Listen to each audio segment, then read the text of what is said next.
Merci d'avoir honoré le rendez-vous hebdomadaire de l'actualité agricole dont voici les titres. Une trentaine de producteurs agricoles ont reçu des tracteurs le mardi 5 avril 2022 au siège de la Société nationale de mécanisation agricole AWIDA. Vous aurez les précisions dans un instant. On parle aussi dans cette édition de la visite des sites effectués par les membres du conseil d'administration de l'Agence territoriale de développement agricole du pôle 7 ATDA 7 à l'occasion de la deuxième session au titre de cette année 2022. Voilà pour le sommaire, place aux détails.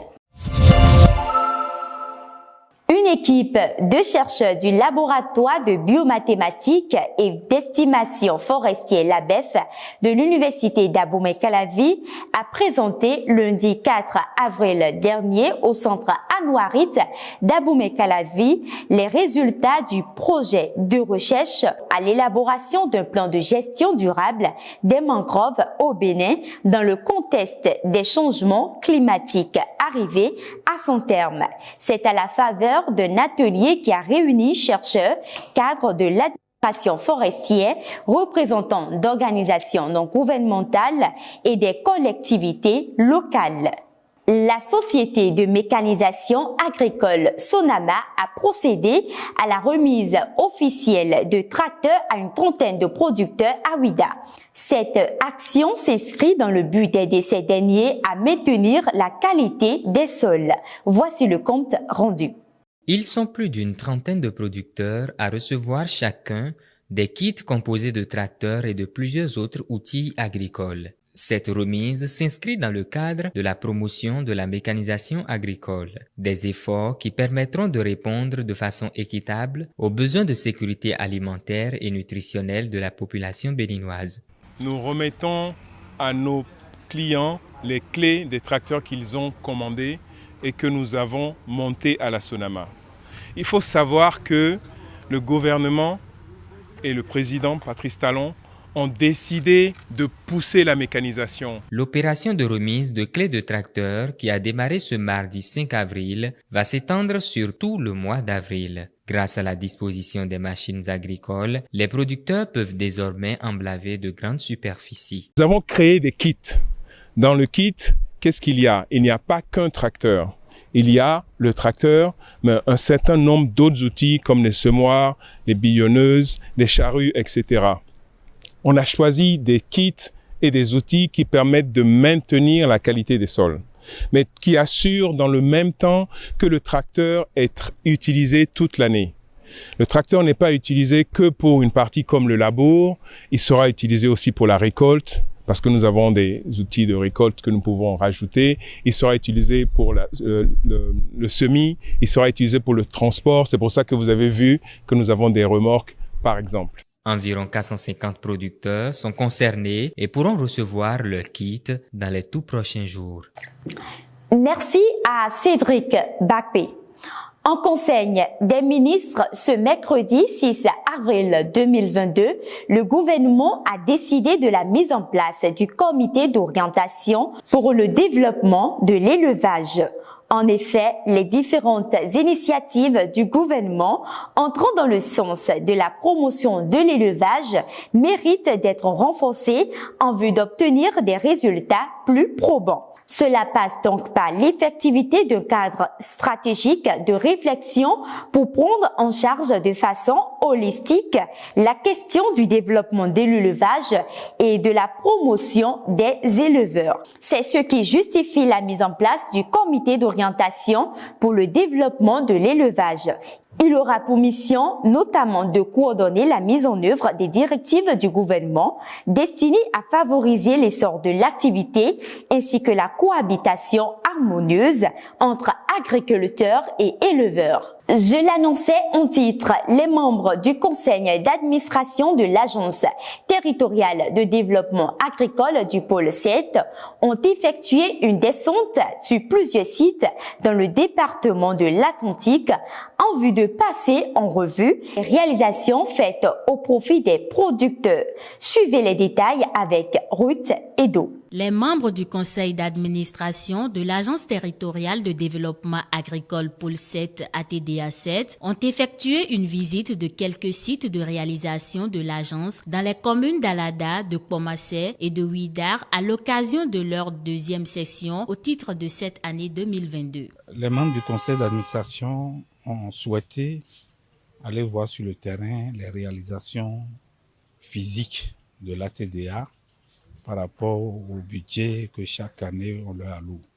Ils ont voulu aller voir ce qui se fait concrètement sur le terrain.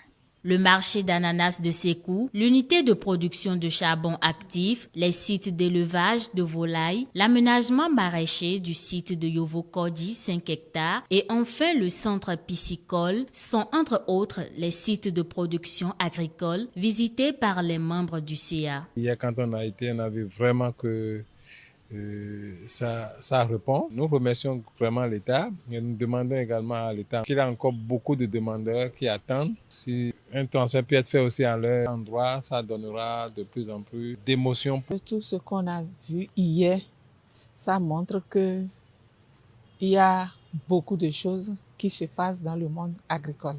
Moi, je pense que il faut beaucoup communiquer autour des activités de l'ATDA. Pour le 7, il faut beaucoup communiquer parce que c'est ça qui va faire que les agriculteurs vont comprendre ce qui se passe dans leur pôle. À la suite de cette visite terrain, une réunion du conseil d'administration a été organisée afin de passer en revue les actions de l'ATDA du pôle 7. Dans l'ensemble, les membres du conseil d'administration sont satisfaits des réalisations de l'équipe dirigée par Prosper Agossou Sagbo qui travaille à mettre en exergue la logique d'intervention de l'agence ainsi que les efforts du gouvernement pour la promotion des filières. La Chambre nationale d'agriculture du Bénin a rassemblé du 7 au 8 avril à Boycon les organisations interprofessionnelles des filières agricoles et les fêtières syndicales. À l'issue de cette rencontre, plusieurs points ont été retenus. Suivons le compte rendu avec Cédric Bappé. La Chambre nationale d'agriculture du Bénin a tenu une rencontre avec les organisations interprofessionnelles des filières agricoles et les fêtières syndicales du 7 au 8 avril 2022. Cette rencontre vise à favoriser la synergie d'action et d'intervention entre les organisations interprofessionnelles agricoles et la Chambre nationale d'agriculture d'une part et entre les fêtières syndicales agricoles d'autre part dans le cadre des rôles et missions qui leur sont respectivement dévolus. Au nombre des organisations présentes à cette rencontre, on peut citer l'Association interprofessionnelle de coton, l'Interprofession de la filière riz, l'Interprofession de la filière anarcade, l'Interprofession de l'aviculture du Bénin, l'Interprofession poisson d'élevage du Bénin, l'Interprofession Carité du Bénin, l'Association interprofessionnelle de l'ananas du Bénin, le Cadre interprofessionnel de la filière maïs du Bénin, la Fédération des unions des producteurs du Bénin et Synergie paysanne. À l'issue de cette rencontre, les organisations interprofessionnelles agricoles et les fêtières syndicales sont sorties mieux aguerries des nouvelles orientations de la Chambre nationale d'agriculture du Bénin. Aussi, faut-il noter qu'elles se sont entendues avec la Chambre nationale d'agriculture sur des bases de collaboration institutionnelle et fonctionnelle à travers une feuille de route pour des actions plus concrètes au grand bonheur du monde agricole. Les mangues s'observent déjà sur le marché et se consomment déjà par la population béninoise. Dans cet élément de Martine Awele, découvrons la transformation de la mangue en jus avec l'Association pour le maintien de l'agriculture paysanne AMAP Bénin.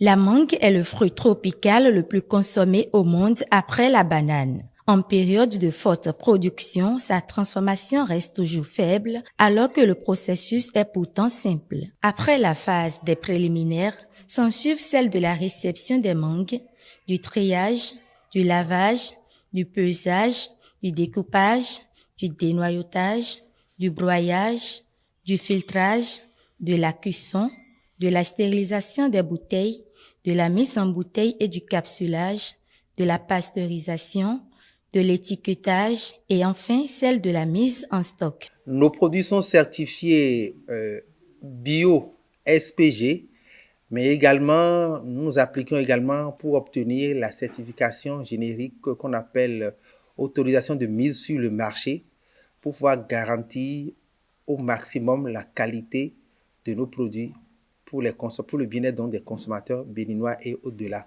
Les jus de mangue contiennent beaucoup de valeurs nutritives et sont ainsi adaptés à toutes les catégories de personnes.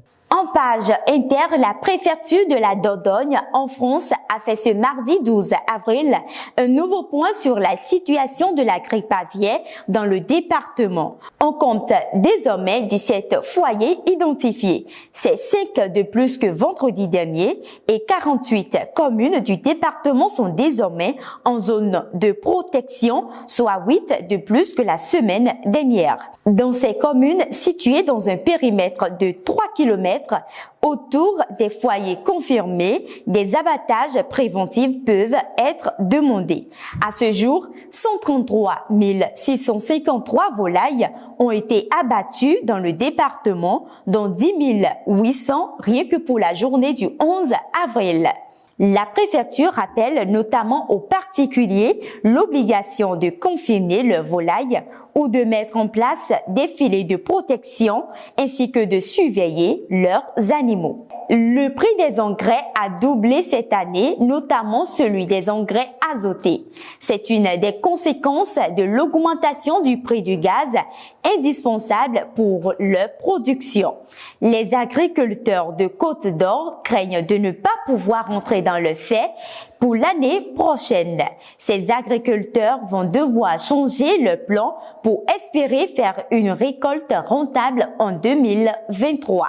Ils ne vont pas pouvoir acheter la quantité d'engrais prévue pour que la culture produise assez.